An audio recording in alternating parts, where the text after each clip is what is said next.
Les temps sont durs et c'est encore plus dur maintenant parce que c'est la pandémie. Il y a des gens qui sont coincés à la maison ou qui n'ont même pas de maison. Et savez-vous sur qui d'autre la pandémie est difficile? Les chiens errants. Ils ne peuvent pas charmer leur chemin dans une maison ou un abri. Ils n'ont vraiment nulle part où aller. La plupart des gens les détournent de partout.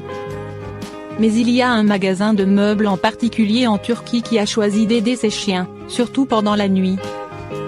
Le propriétaire d'Istiqbal Mobile a un faible pour les chiens, en particulier les chiens errants dans ce domaine.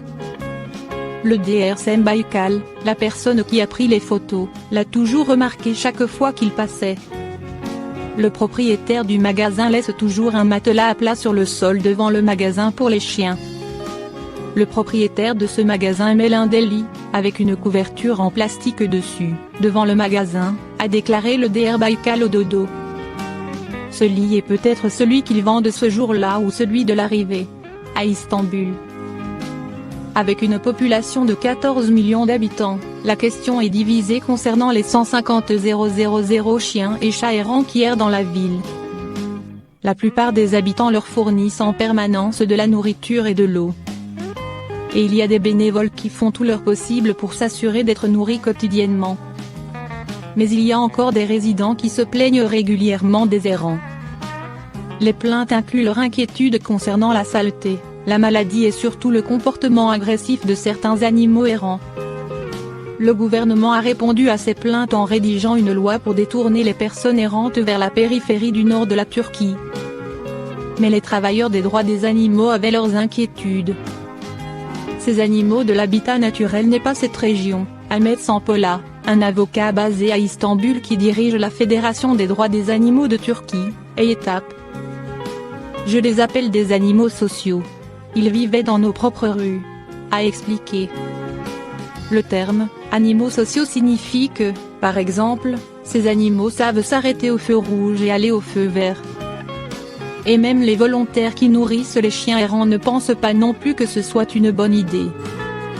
Dans la forêt, il y aura probablement pas assez de nourriture, et les chiens pourraient blesser les uns les autres quand ils ont faim.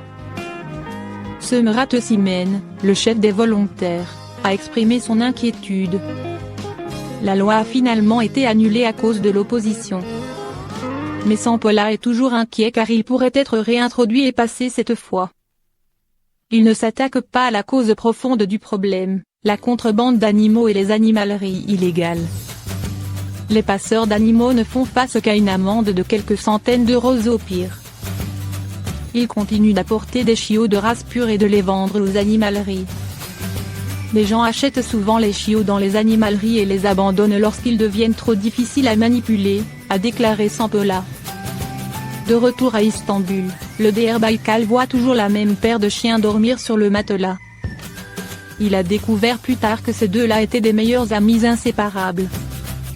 Et la plupart des habitants de la région les connaissent bien et leur ont toujours fourni de la nourriture et de l'eau. En fait, ils logent dans un quartier plus riche, où les habitants n'hésitent pas à les aider. Mais c'est la première fois que des litières sont fournies à ces animaux errants. Ils ne mettent pas le lit de son côté, ils ont laissé rester plat, et ces deux chiens errants laïques et y dormir chaque fois, le DR Baïkal partagé. Si c'est l'hiver, la boutique fournit un lit tous les jours. Et si c'est l'été, il leur donne de l'ombre et de l'eau. Le DR Baïkal passe par la même zone tous les jours et y voit toujours la paire de chiens. Et par un jour particulièrement pluvieux, il était heureux de voir le matelas encore dehors avec les chiens. Ce matin, nous avons eu de très fortes pluies à Istanbul, et j'ai salué mes amis en allant à l'hôpital tôt le matin, a-t-il déclaré. Le magasin était fermé mais la literie était toujours là.